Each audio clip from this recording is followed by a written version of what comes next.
Perkenalkan, saya Putri Aulia Zahra dengan NPM 2313041003, mahasiswa program studi Pendidikan Bahasa dan Sastra Indonesia. Pada kesempatan kali ini, saya akan mempraktikkan keterampilan mengajar, yaitu mengadakan variasi pada materi teks pidato untuk siswa kelas 8 SMP. Assalamualaikum warahmatullahi wabarakatuh.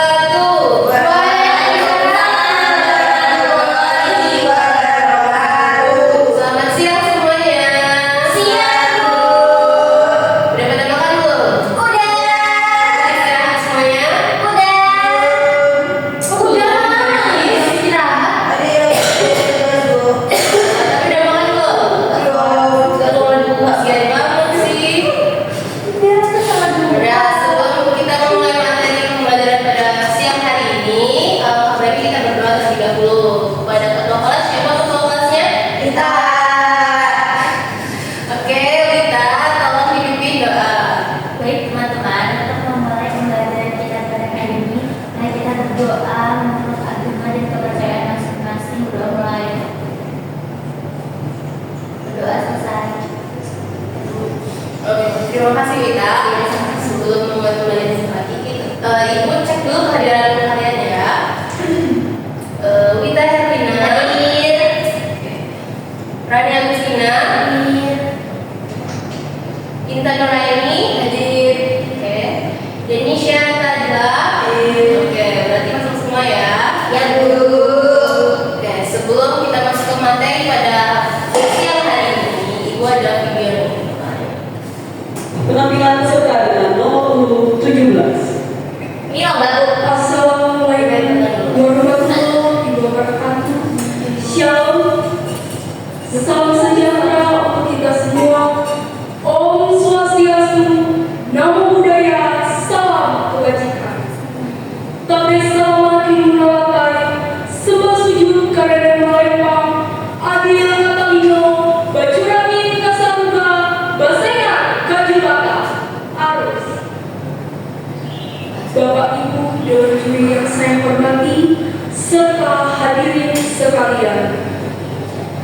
Perkenalkan, nama saya Jessica Artila, peserta dari SMP Negeri 10. Sebelum saya menyampaikan isi pidato tentang pencegahan dan pemberantasan narkoba untuk generasi muda, izinkanlah saya mengajak Bapak Ibu serta hadirin semua untuk mensyukuri nikmat Tuhan. Hanya berkat nikmat Tuhanlah tidak. Oke, sudah pada lihat semua dari Ibu tampilkan? Sudah. Anak tersebut lagi ngapain? Pidato. Lagi pidato. Nah, benar sekali, pada siang hari ini materi kita adalah teks pidato.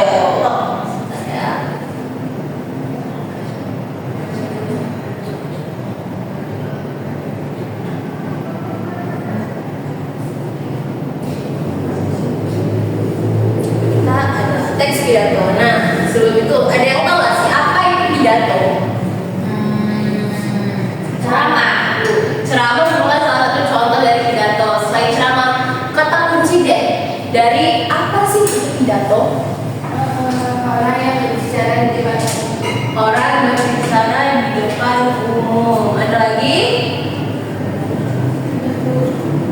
Oke. Kita lihat. Pidato bukan di depan ganja. Bukan beda. Pidato adalah kegiatan yang bertujuan untuk menarik perhatian para pendengar, memengaruhi serta bersifat mengajak atau membujuk para pendengar agar mereka menjadi yakin dan mau mengambil tindakan, bahkan melakukan sesuai dengan tujuan tindakan tersebut. Isi pidato harus berdasarkan pada argumentasi yang logis dan dapat dipertanggungjawabkan. Nah, dari pengertian ini nih, jadi apa sih pidato itu? Kata kuncinya apa?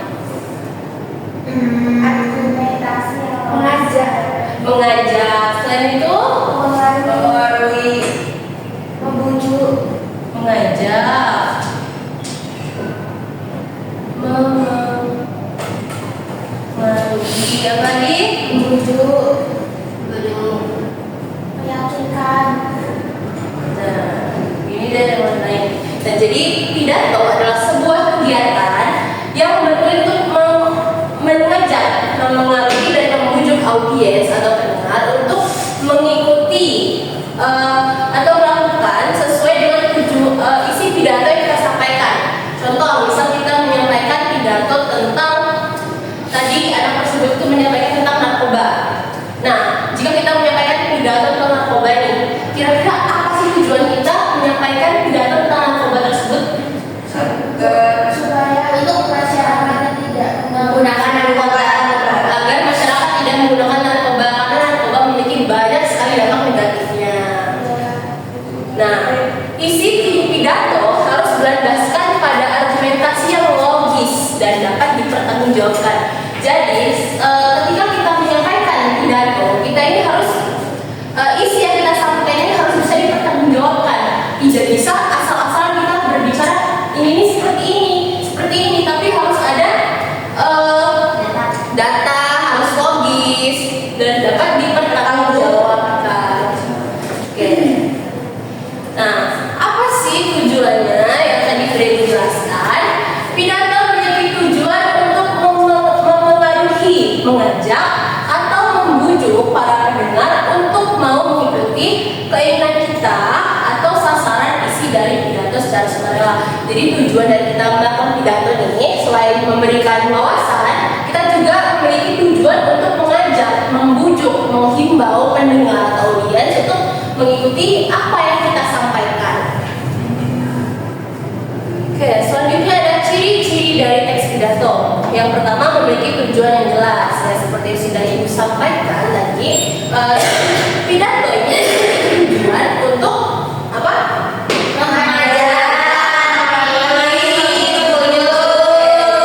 Harus ada tujuan yang jelas nih untuk mengajak, mempengaruhi dan membujuk, dan juga memiliki penjelasan yang jelas. Yang kedua, materi harus objektif, seperti yang sudah Ibu bilang tadi, harus sesuai dengan data, harus logis dan juga dapat dipertanggungjawabkan, sehingga materi yang kita sampaikan itu harus objektif. Apa itu objektif? Sesuai dengan data. Jadi tidak boleh bersifat subjektif. Yang ketiga, materi jelas dan mudah dimengerti. Tentu saja dalam menyampaikan materi yang kita sampaikan itu harus jelas sehingga pendengar itu dapat mengerti apa yang kita sampaikan. Jangan belibet dalam menyampaikan pidato. Yang keempat, berisi wawasan yang menarik perhatian. Nah, dalam menyampaikan pidato kita ini bisa mengaitkan tentang suatu hal yang terjadi di kehidupan sehari-hari, contohnya banjir atau narkoba atau tentang teknologi. Jadi itu memiliki kemenarikan dalam kehidupan sehari-hari. Dan yang terakhir, memiliki kesimpulan. Apa sih kesimpulan itu? Inti dari pembahasan.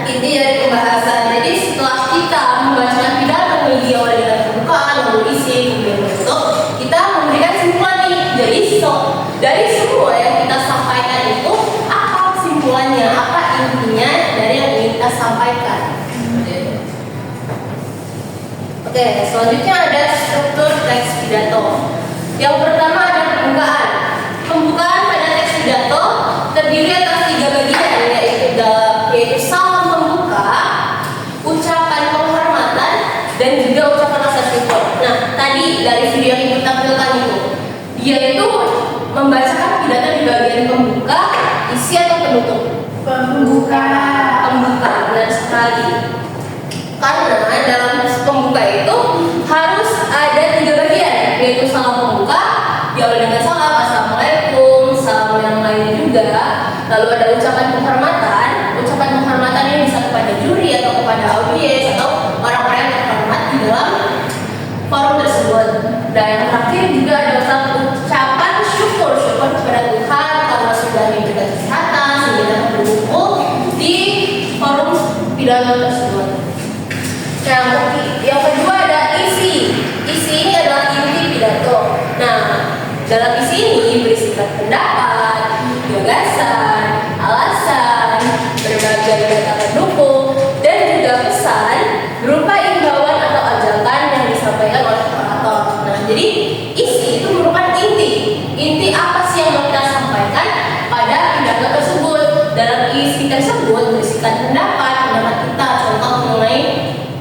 banjir. Menurut saya banjir ini dikarenakan banyaknya masyarakat yang membuang sampah sembarangan.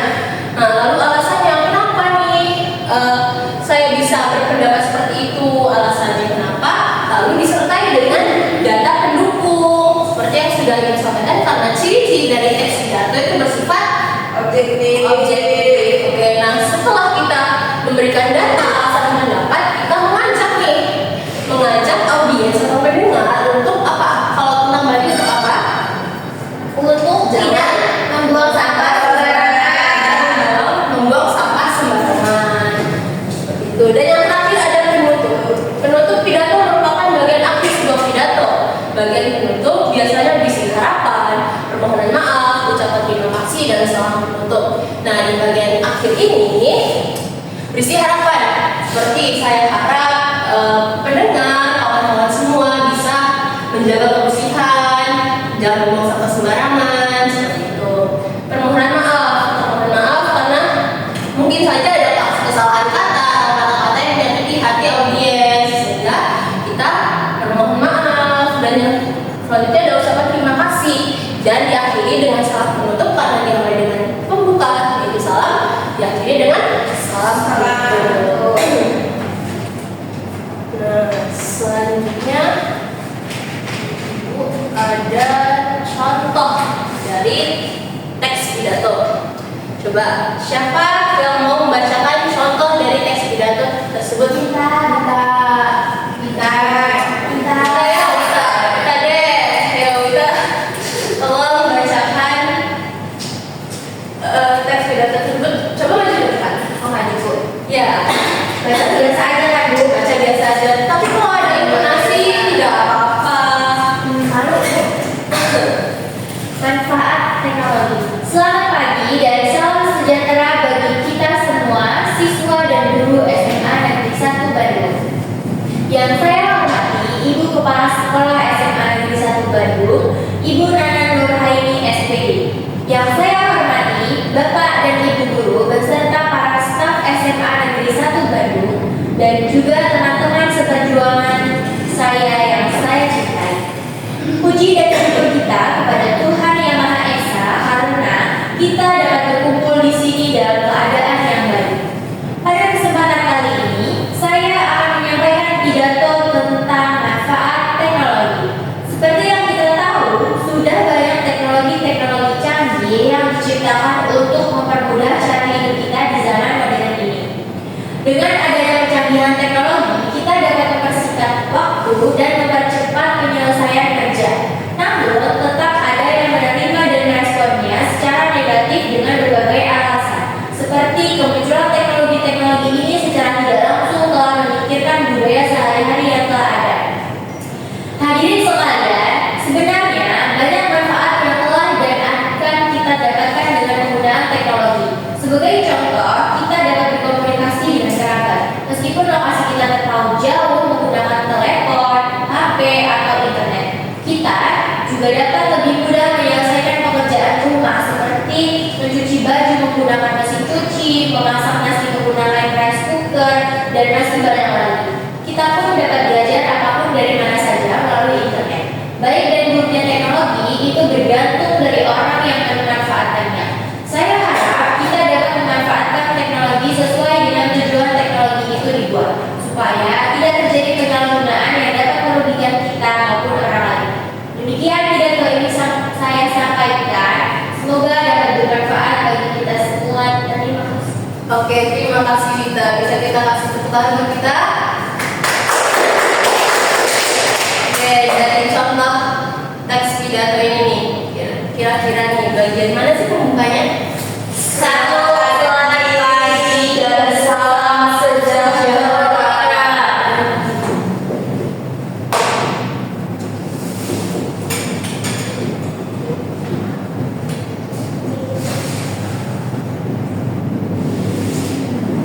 Pembukanya apa tadi?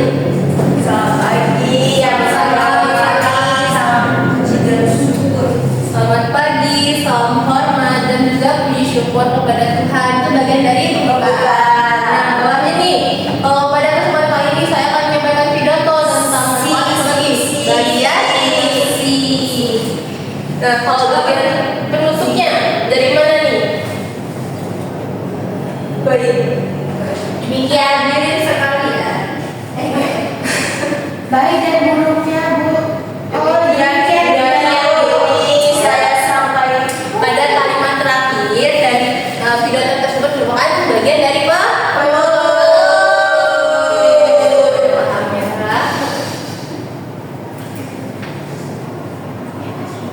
Oke, nah di sini bukunya nih tugas. Tugas yaitu membuat teks pidato persuasif karena kan sudah pada paham nih ciri-cirinya, strukturnya, ada apa saja yang dalam teks pidato. Jadi ibu punya tugas untuk kalian membuat teks pidato persuasif. Nah, di sini ada tema nih. Jadi semuanya nggak asal-asalan ya mau temanya apa sudah ibu tentukan, yaitu bijak dalam menggunakan media sosial. Jadi apapun yang berhubungan dengan media sosial bisa kalian sampaikan dalam teks pidato yang kalian buat. Nah, ada ketentuan tugasnya nih. Tugas dikerjakan secara individu. Oke, individu. Yang kedua, teks pidato terdiri dari pembuka, isi, dan penutup. Sesuai dengan struktur teks pidato, ada pembuka, isi, dan penutup. Yang ketiga, gunakan bahasa yang santun dan bersifat ajakan. Karena apa tujuan dari teks pidato tadi?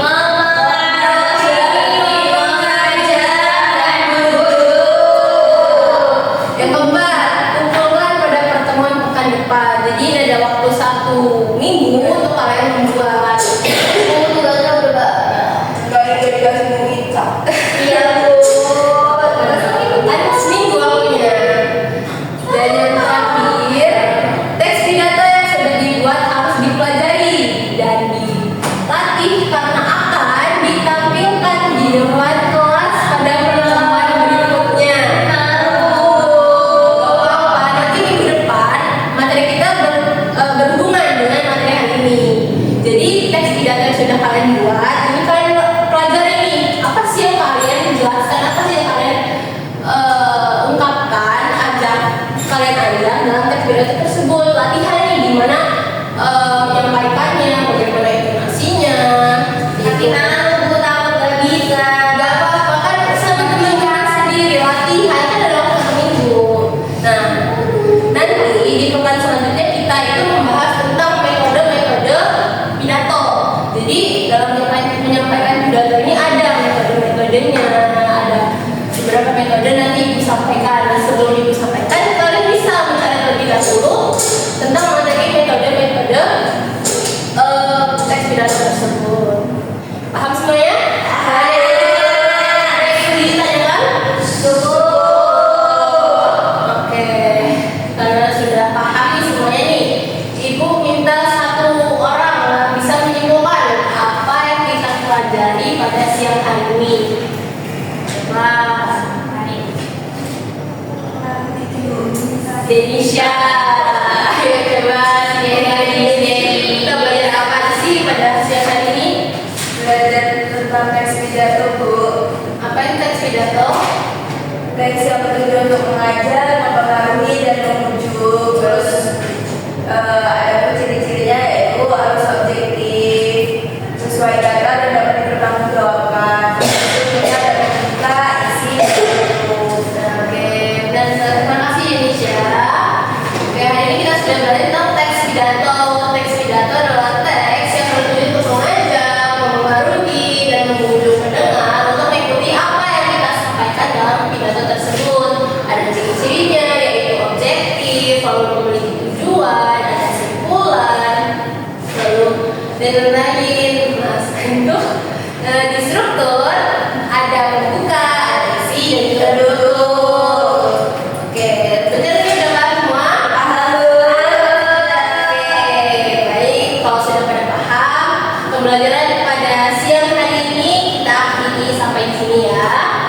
Jangan lupa dipelajari lagi di rumah supaya lebih paham dan jangan lupa dikerjakan tugasnya. Jangan lupa dipelajari juga tugasnya ya untuk ditampilkan di minggu depan, oke? Ya, Bu. Oke, sampai bertemu di pekan selanjutnya. Terima kasih. Wassalamualaikum warahmatullahi wabarakatuh. Waalaikumsalam warahmatullahi wabarakatuh. Terima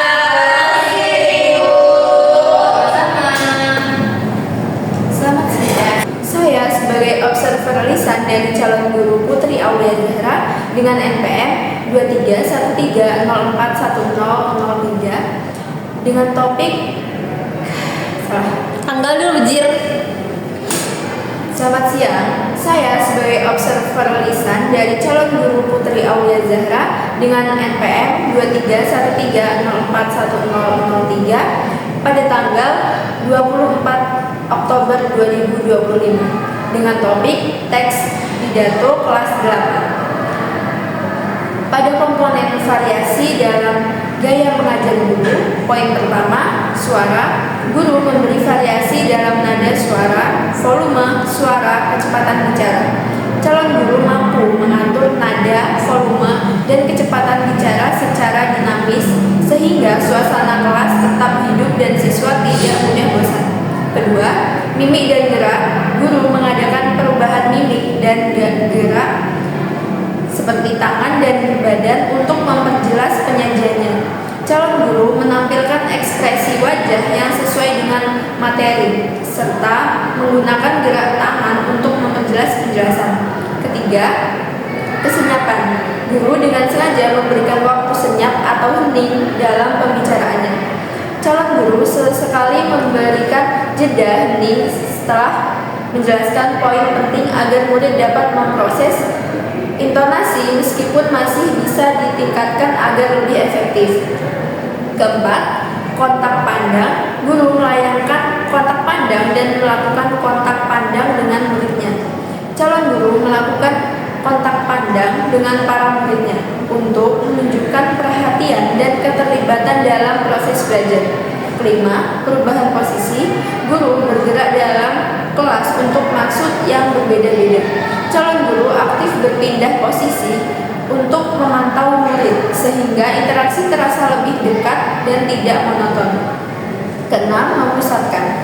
Guru memberikan tekanan pada butir-butir yang penting dari penyajiannya dengan menggunakan bahasa lisan seperti perhatikan ini dan isyarat yang cocok seperti mengangkat tangan atau menunjuk dengan jari. Calon guru menekankan bagian penting dengan intonasi tertentu dan isyarat tubuh yang sesuai seperti dengan bahasa lisan, yaitu dapat kita lihat anak-anak atau menunjuk papan tulis dan PPT. Selanjutnya dalam komponen variasi penggunaan media dan alat bantu pengajaran, poin ketujuh, variasi visual. Guru menggunakan alat bantu yang dapat dilihat seperti menulis di papan tulis, menunjukkan gambar atau benda dan sebagainya. Calon guru menggunakan media visual seperti papan tulis, slide presentasi yang memuat gambar dan lain-lain. Kedelapan, variasi aura. Guru menggunakan berbagai suara langsung dan rekaman dalam pengajarannya. Calon guru menggunakan suara dan intonasi dengan baik. Selanjutnya, poin 9, variasi alat bantu yang dapat dipegang dan dimanipulasi. Guru memberikan kesempatan kepada siswa memegang atau memanipulasi benda-benda atau alat bantu pengajaran. Calon guru tidak menggunakan variasi alat bantu dalam pembelajaran. Kemudian dalam komponen variasi pola interaksi dan kegiatan siswa, poin ke-10, guru memperkenalkan perubahan dalam pola interaksi antara dia dengan siswa dan juga menganeka-ragamkan kegiatan belajar siswa yang terlibat. Calon guru menerapkan variasi pola interaksi seperti tanya jawab, diskusi, sehingga siswa tidak hanya menjadi pendengar pasif tapi ikut berpartisipasi dalam proses pembelajaran. Sekian, selamat siang.